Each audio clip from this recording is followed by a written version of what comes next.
Hello friends, welcome to our channel Srinandu. అందరూ ఎలా ఉన్నారు? నేనైతే చాలా బాగున్నాను. ఆదివారం రోజు మా వారిని అడగండి, ఏమండి మార్కెట్కి వెళ్ళి కూరగాయలు తెచ్చుకుంటాను అని. తల్లి నీకు నమస్కారం, మండిపోతున్న ధరలతో నువ్వు మార్కెట్కి వెళ్ళా అంటే నాకు 1000 రూపాయలు బిల్లు చేస్తావు, నువ్వు వద్దు నేను తెస్తా అన్నాను. సరే అని చెప్పి తాపీగా కడుపులో నీకు కలగకుండా ఇంట్లో కూర్చున్నాను అనమాట.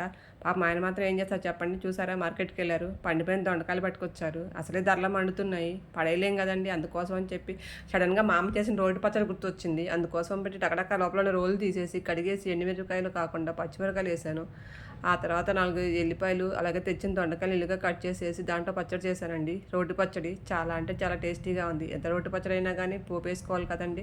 అందుకోసం అని చెప్పి కొంచెం ఆయిల్ వేసాను, దాంట్లో టపటపా వేలే 4 ఎండుమిరపకాయలు వేసాను, చిటచిటా వేలే కొంచెం జీలకర్ర వేసాను, అలాగే ఆవాలు పచ్చిమిర్చి ఇంగువ. ఏదేమైనా పచ్చడి అంటే ఎల్లిపాయలు ఇంగువే కదండి టేస్ట్ దానికి వచ్చేది. అలాగే ఇంటి దగ్గర నుంచి చిన్న ఫ్రెష్ కరివేపాకు వేసాను. చూసారు కదా, పోపు వేసేసాను, చట్నీ. ఇది నాకు మా మామ నేర్పించినటువంటి దొండకాయ పచ్చడి. దొండకాయలు మాత్రం మీరు చూసారు కదండి, పచ్చి దొండకాయలేనే నూరండి. టేస్ట్ అయితే మాత్రం అద్దరిపోతుంది. దొండకాయ రొట్టి పచ్చడి.